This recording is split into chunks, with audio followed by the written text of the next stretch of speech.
আবার একটা বিয়েবাড়ির স্টার্টারের মেনু নিয়ে হাজির হয়ে গেছি। এই বিয়েবাড়িটায় তোমাদের দাদা গিয়েছিল, আমি যাইনি। তো গিয়েই দেখো কেমন স্টার্টারের উপরে হামলে পড়েছে। বাবা, এত কেউ খেতে পারে? আবার বলছে বেশি করে দে। তো প্রথমেই চিকেন কাবাব খেয়ে নিচ্ছে দেখো, তাও আবার দেখিয়ে দেখিয়ে ক্যামেরার সামনে ইচ্ছা করে খাচ্ছে।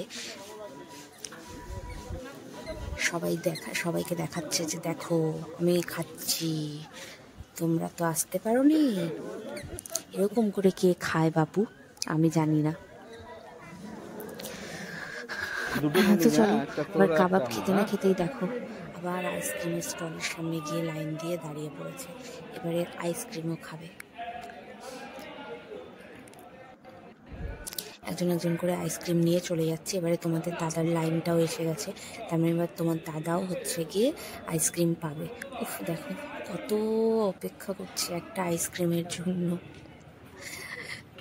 তো চলো, শেষমেশ আইসক্রিমের দাদা তোমাদের দাদার হাতে আইসক্রিমটা দিয়েই দিল। আর দেখো তোমাদের দাদা সেটা আবার তোমাদেরকে দেখিয়েও দিল যে আমি আইসক্রিম খাচ্ছি। খাও খাও, ভালো করে খাও। এবারে চলে এসছে পান। তো তোমাদের দাদা কালকে বললো যে জানো তো আমি না ফায়ার পান ট্রাই করেছি, খুব একটা ভালো লাগেনি, এমনি মিষ্টি পানের মতোই মিষ্টি মিষ্টি লেগেছে। আমি বললাম খুব ভালো। তো দেখো তোমাদের দাদা এখন ফায়ার পানটাও ট্রাই করে নিচ্ছে। এদিকে পানের স্টলের দাদা দেখো পানগুলো কি সুন্দর সাজিয়ে নিচ্ছে। তারপরে ফায়ার পান বানিয়ে তোমাদের দাদাকে খাইয়ে দেবে।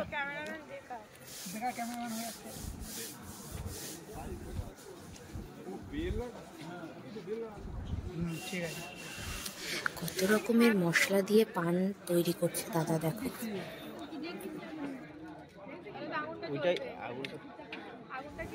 এই দেখো দাদার ফায়ার পান রেডি হয়ে গেছে। এইবার শুধু মুখের ভিতর চালান করার পালা। ও, এই দেখো কত বড় হা করেছে পান খাওয়ার জন্য।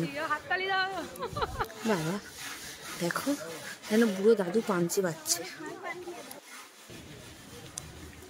তারপরে দেখো আবার কফিও খেয়ে নিচ্ছে। উফ, কত খেতে পারে একটা মানুষ, আমি শুধু তাই ভাবি এত কি করে খায়।